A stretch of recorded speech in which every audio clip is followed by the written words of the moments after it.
The business news headlines are brought to you by QMax Wealth Management, making more possible.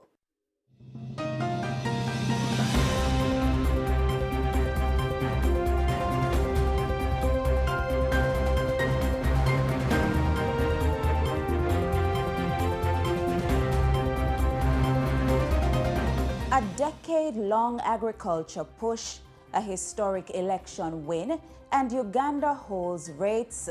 Good evening and welcome to CBX Business News for Thursday, May 14, 2026. I'm Rashel Moncrieffe. Thanks for joining us. Coming up, Jamaica unveils a 10-year agricultural development plan aimed at boosting food security, climate resilience, and long-term investment.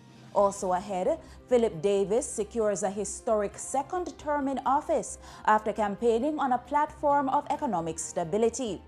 And later, the Bank of Uganda holds interest rates steady as Middle East tensions continue to pose inflation risks. Stay with us as we unpack these stories and more right after the break.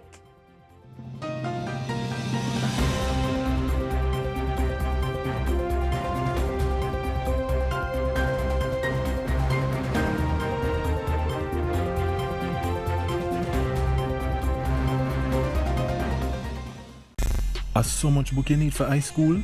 I'll show you how to make sure you have all the money for my books and even some extra. It's called budgeting, Dad. Making a budget is the most important thing you can do to track your money. It keeps a record of how much you make, how much you spend, where you spend it, and most importantly, how much you can save. Write down all your income, write down all your expenses, see where you can cut down and allot more money to more important things, like saving. This project marks the celebration of our 30th Hall of Fame and aims to highlight the achievements, challenges, and invaluable lessons of those who have shaped and are shaping the future of our economy. Our aim is to celebrate the voices and stories of 30 remarkable leaders in Jamaica's private sector. Join us as we explore these narratives of resilience, leadership, and vision.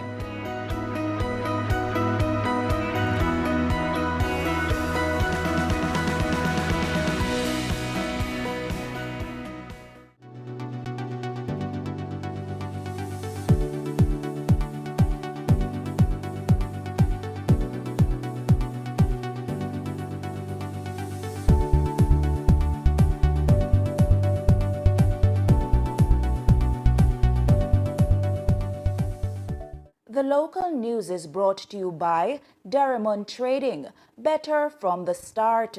The Development Bank of Jamaica, facilitating economic growth and development. Caribbean Flavors and Fragrances, tease the senses, and Pulse Investments.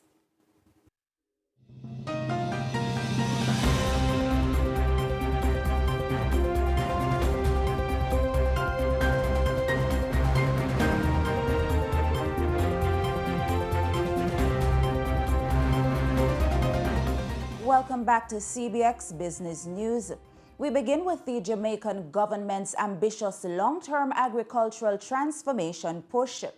The government has unveiled a draft 10-year National Agricultural Development Plan designed to modernize the sector and create a more investment-ready agricultural economy.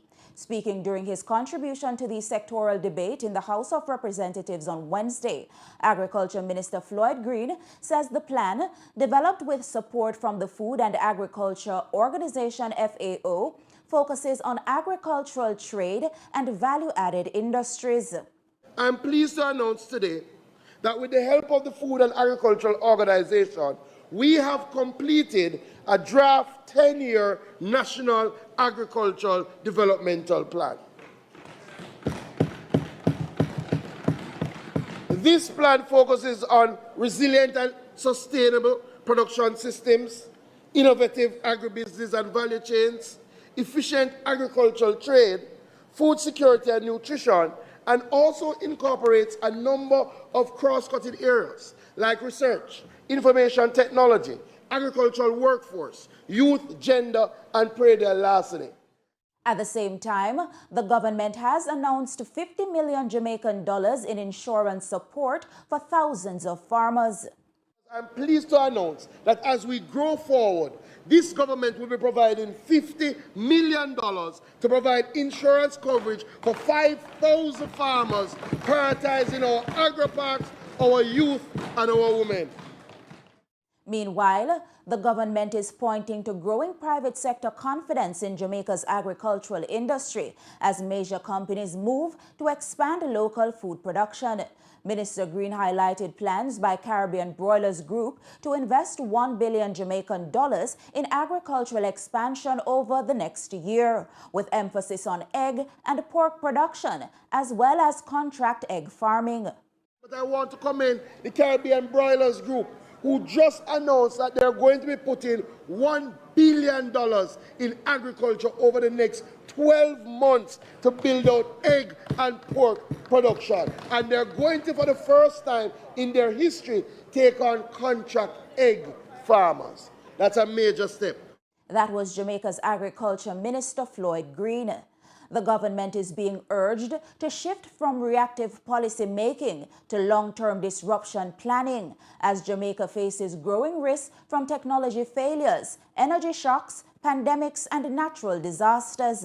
Speaking during an exclusive interview with CBX News on Wednesday, Minister of Finance and the Public Service Favour Williams says public institutions must begin identifying potential future threats before they emerge, rather than responding only after systems break down. We've seen where within a short period of time we have experienced natural disasters, we've experienced technology breakdowns, we've experienced a number of things. And so we're saying to our leaders in the public sector, don't just build for a rainy day.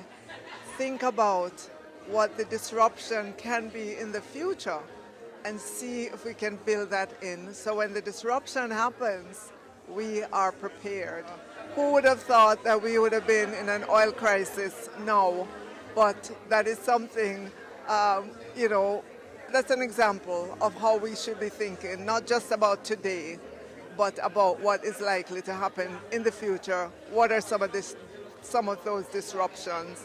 And that's exactly what I meant by not just building systems that are efficient, but building systems that can withstand pressure. That was Jamaica's Finance Minister Favour Williams. In financial news, the Jamaica Stock Exchange JSE Group is reporting a 43% decline in first quarter net profit as lower trading activity continued to weigh on revenue performance. In its unaudited results, the JSE Group posted net profit after tax of $134.5 million for the 3 months ended March 2026, down from $236.3 million in the corresponding period last year. Total income fell 17.5% to $710.7 million, driven mainly by a sharp drop in fees from CES, which declined more than 66% amid heightened market volatility during the quarter. The group also reported a decline in return on equity to 4.2% compared with 7.6% a year earlier. Despite the earnings decline, the exchange says it continues to maintain strong governance and tight cost controls, with total expenses down 6.2% during the quarter. Looking ahead, the JSE says it expects improved market participation if interest rates continue to decline, while its diversification strategy and product expansion efforts are expected to support long-term growth.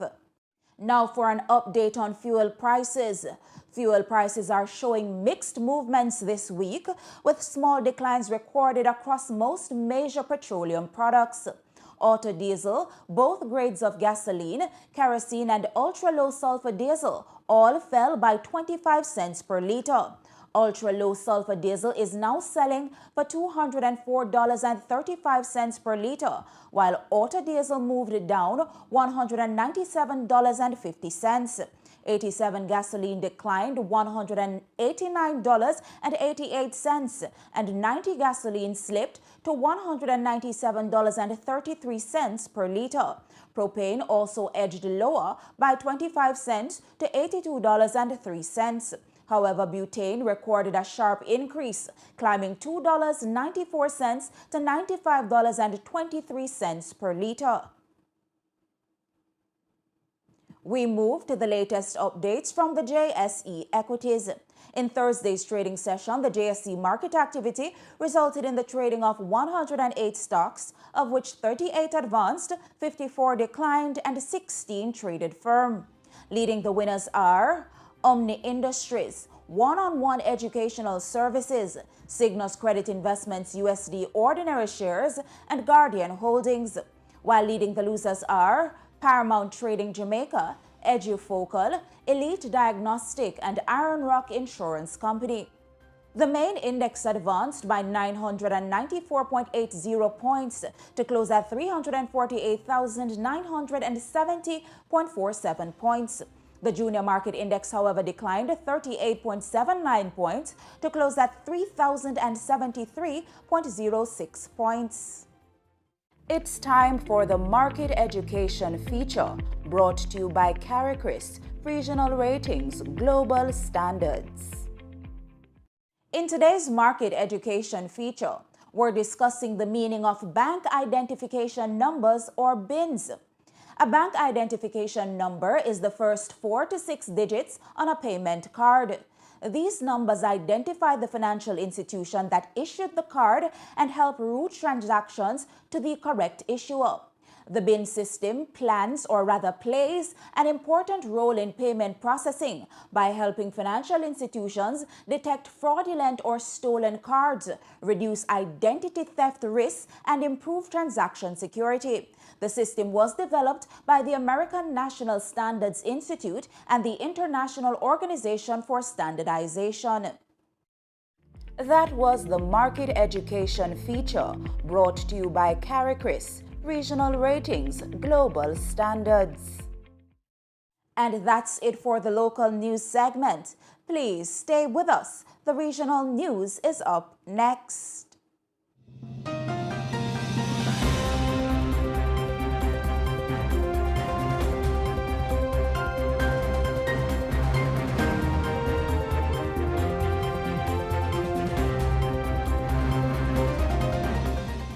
The local news is brought to you by Derrimon Trading, better from the start.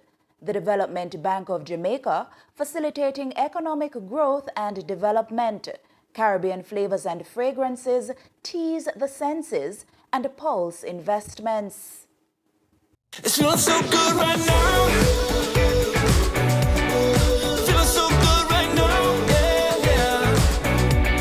It feels so good right now. Feeling so good right now. Yeah, yeah. It feels so good right now. Don't never ever ever wanna calm down. No, no, no. Yeah, yeah.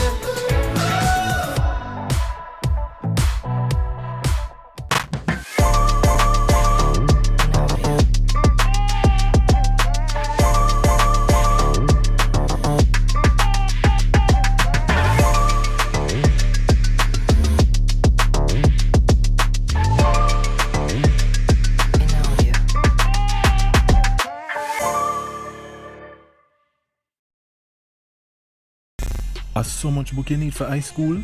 I'll show you how to make sure you have all the money for my books and even some extra. It's called budgeting, Dad. Making a budget is the most important thing you can do to track your money. It keeps a record of how much you make, how much you spend, where you spend it, and most importantly, how much you can save. Write down all your income, write down all your expenses, see where you can cut down and allot more money to more important things, like saving.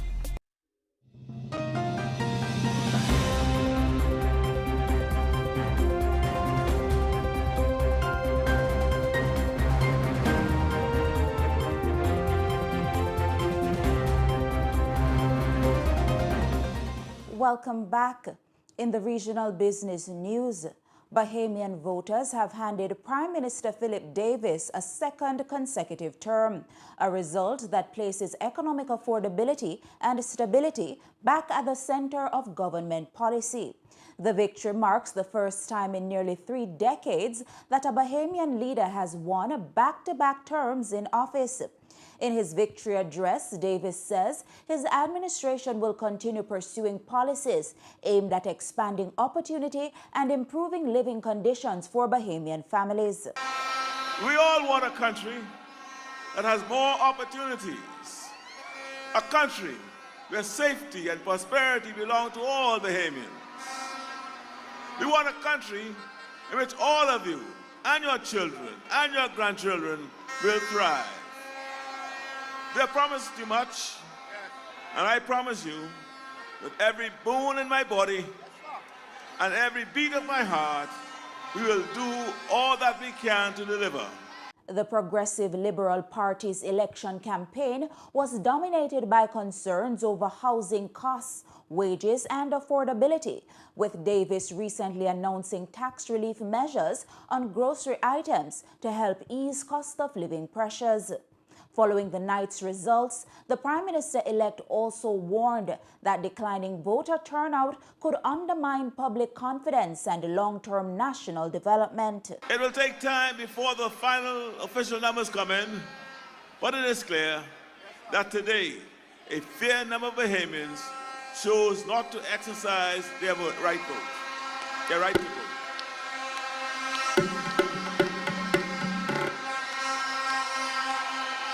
In the region and around the world, participation in elections is declining. So this is not good, and this is not good for the democratic fabric of our society. We must do all that we can to ensure that every Bahamian in every election feels that their vote counts. That was Bahamas Prime Minister-elect Philip Davis. Meanwhile, Grenada is turning to drones, data, and digital tracking as it pushes to modernize agriculture and combat predial larceny. 10 officers from the Ministry of Agriculture have begun practical drone training exercises as part of a broader government technology drive. The initiative is designed to improve crop monitoring, boost efficiency, and strengthen livestock protection. Officials say government has invested more than $200,000 EC dollars in 9 new drones, expanding the ministry's unmanned aircraft fleet to 12. Unmanned Aircraft Systems UAV officer within the agriculture industry, or rather ministry, Leon Williams, says officers are also being trained to use radio frequency identification, or RFID, tagging systems to help track livestock and reduce theft. The technology uses electronic tags to better identify and trace stolen animals. The program builds on a Food and Agriculture Organization FAO initiative launched in 2023 to integrate drones, big data, and artificial intelligence into agriculture. And in corporate news, improved market conditions has helped to ease losses at Trinidad and Tobago's National Investment Fund. The National Investment Fund holding company, NIF, is reporting a first quarter net loss of 36.9 million Trinidad and Tobago dollars, slightly improved from a $37.7 million loss the same period last year. The company's first quarter unaudited financial results show total comprehensive loss narrowed significantly to $36.1 million, compared with nearly $98 million a year ago.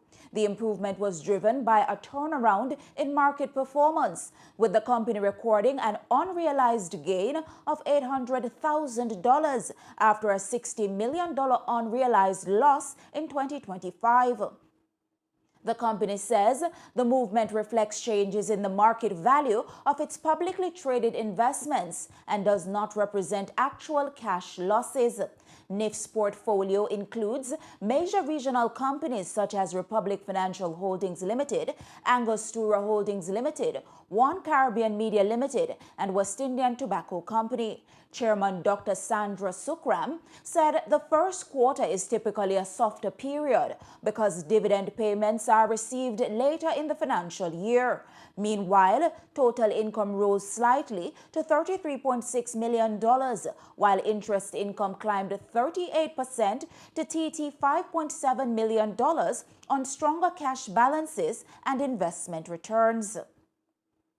NIF also confirmed it met all coupon payment obligations during the quarter and maintained its carried AA credit rating with a stable outlook. It's now time for news from the Trinidad and Tobago Stock Exchange. Overall market activity resulted from trading in 16 securities, of which 2 advanced, 3 declined, and 11 traded firm. Today's winners are Trinidad Cement and Trinidad and Tobago NGL, while leading the losers are First Citizens Group Financial Holdings, National Enterprises, and Republic Financial Holdings. Trading activity resulted in the following movements. The All TNT Index declined by 6.32 points to close at 1,409.34. The Composite Index also declined, but by 3.28 points to close at 980.65. The Cross-Listed Index remained unchanged at 73.06, while the SME Index also closed flat at 81.87. And we take a short break, but please do stay with us. The international news segment is up next.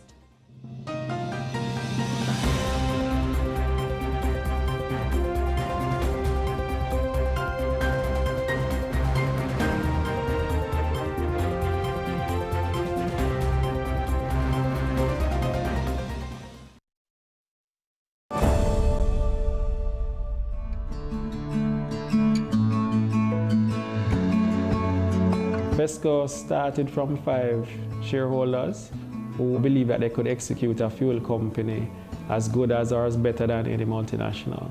The director shareholders always believed that the dealers within our network should be owners of the company. They believe that staff should be owners of the company, and specifically also believe that the public should become shareholders.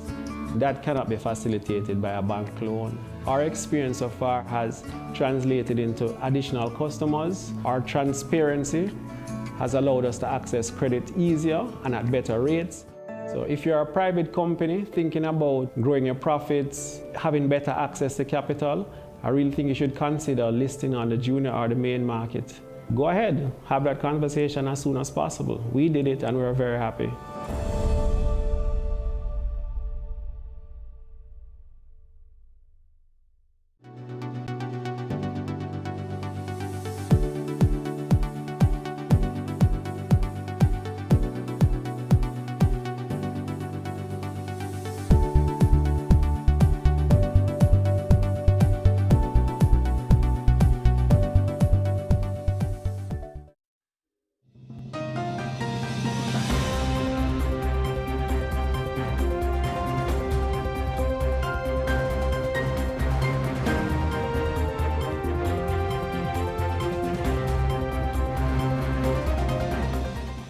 Welcome back to CBX Business News. On the international scene, the Bank of Uganda maintained its benchmark interest rate at 9.75% on Thursday, extending its streak of unchanged monetary policy decisions to 7 consecutive meetings, despite rising geopolitical uncertainty. Policymakers said the current monetary policy stance remains appropriate, even as inflationary risks linked to the ongoing Middle East conflict continue to build. Uganda's headline inflation edged up to 3% in April, from a more than 2-year low of 2.8% in March, though it remained comfortably below the central bank's medium-term target of 5%. The Monetary Policy Committee projected that inflation could rise moderately during the second half of 2026 before easing back towards target levels over the medium term.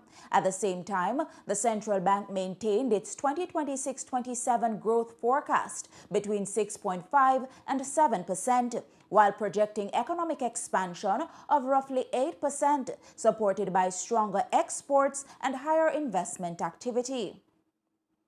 Meanwhile, easing inflation pressures are also beginning to shape monetary policy decisions elsewhere on the African continent.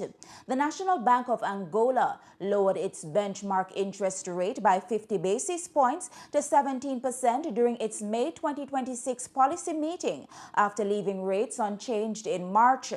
The decision reflected moderating inflationary pressures and efforts to stimulate economic activity amid rising uncertainty linked to the continuing Middle East conflict. Angola's annual inflation rate slowed to 11.58% in April from 12.42% in March, marking its lowest level since June 2023 and extending a broader disinflation trend that began in mid-2024.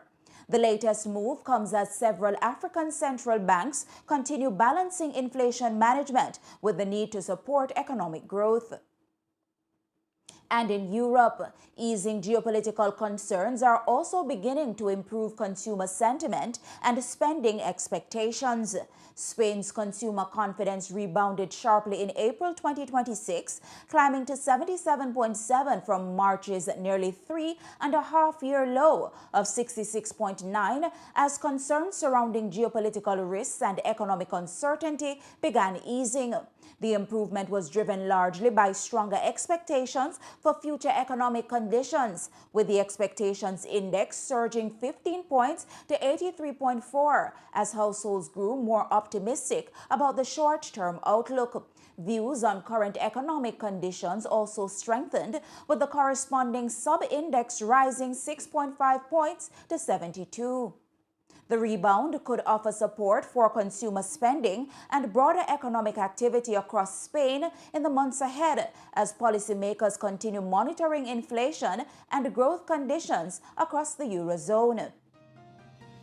And that's it for the international segment of the newscast. The news recap is coming up on the other side of the break.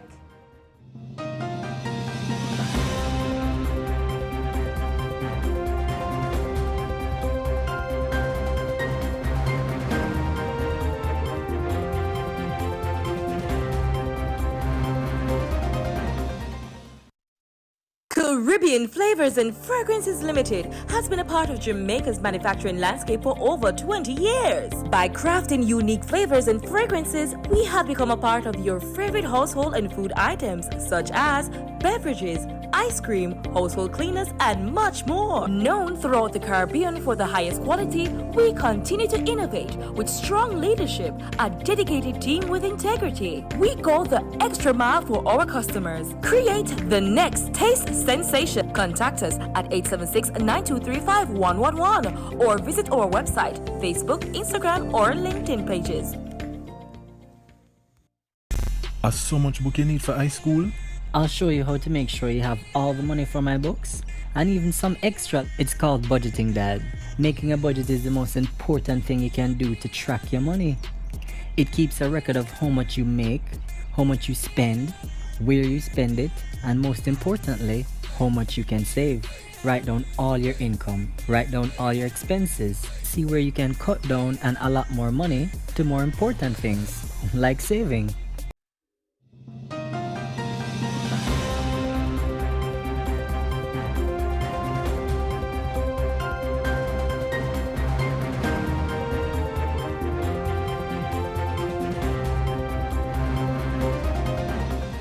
And now to recap our top stories.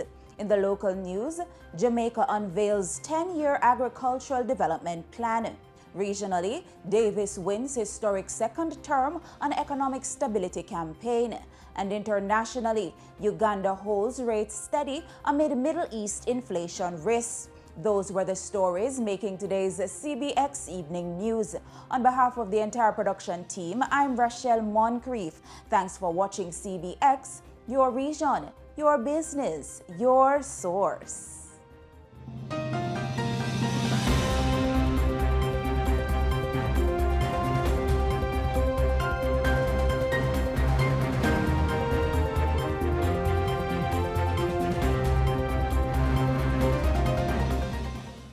Hi, I'm Delano Williams, and you're watching CBX